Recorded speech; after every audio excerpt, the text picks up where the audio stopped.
So this is another video, and this is Dobble. Dobble is a party game, and I know many people who have it, and they see it and go, "Oh, it's Dobble! I love it."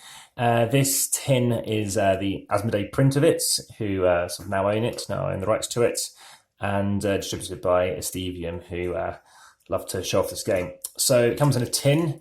And similar to Cobra Paw, if you've seen that video, it kind of plays the same way in the sense of matching stuff.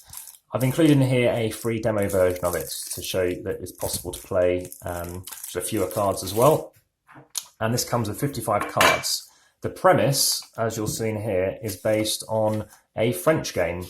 And I thought it was actually in this one. Actually, it's in a different one. But it's to do with matching insects.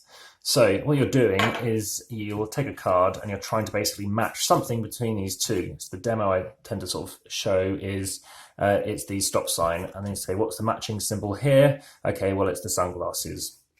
Now, there are 4 variants that you can play in this game, and I'll show you the first 2 before I show you the other 2, because I think they combo really well together. Right, the first 2 is called, there's Towering Inferno, whereby everybody's got a stack of cards, so they'll be looking at them just the top card like that. I mean, some people do have them all out and then play that way, or they look through and try and find a matching symbol. But I think it's best normally to start like just your top card to focus on that. I sometimes find turning it slowly also can work. And you're trying to match into the center. You have an even number of cards, which in a 3-player would be 54 cards and 1 remaining. You're trying to find the matching symbol. There is something that will always match. Having said that, you really think in despair that it never will match. But given enough time, it does work. It's just for some reason, some certain symbols, the size of things, maybe the colors do mean things take longer than others. So in this instance, obviously 2 things are matching. So you're trying to get rid of your cards, okay? And the first person to finish their pile wins. Now, that's good, but there's another game. So that first one's called Towering Inferno, as I mentioned.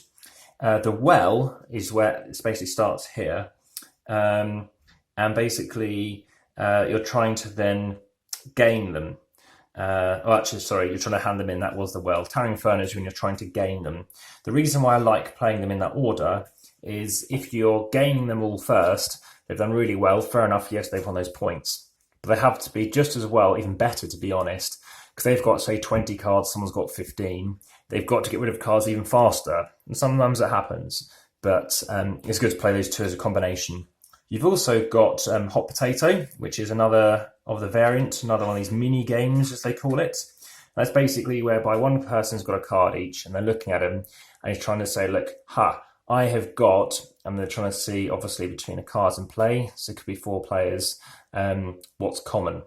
So again, we're playing this in real time. I don't want to look in advance. You've got the carrot, and now that person is kind of victorious in that round, and that person still has to play with the remaining players.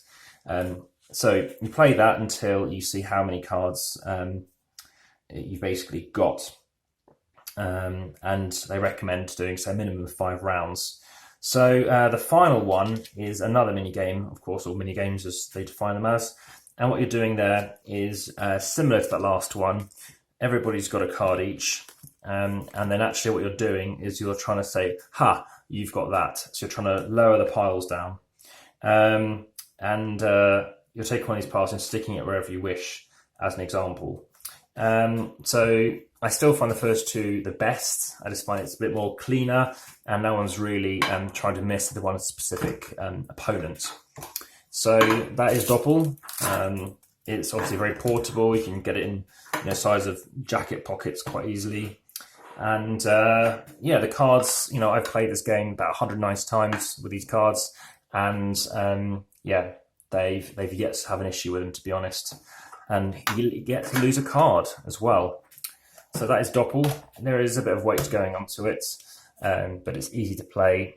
And in terms of the weight of it, you're looking at 177 grams. So small and portable, quite dense for the size of what it is. And that is Dobble. So check that out.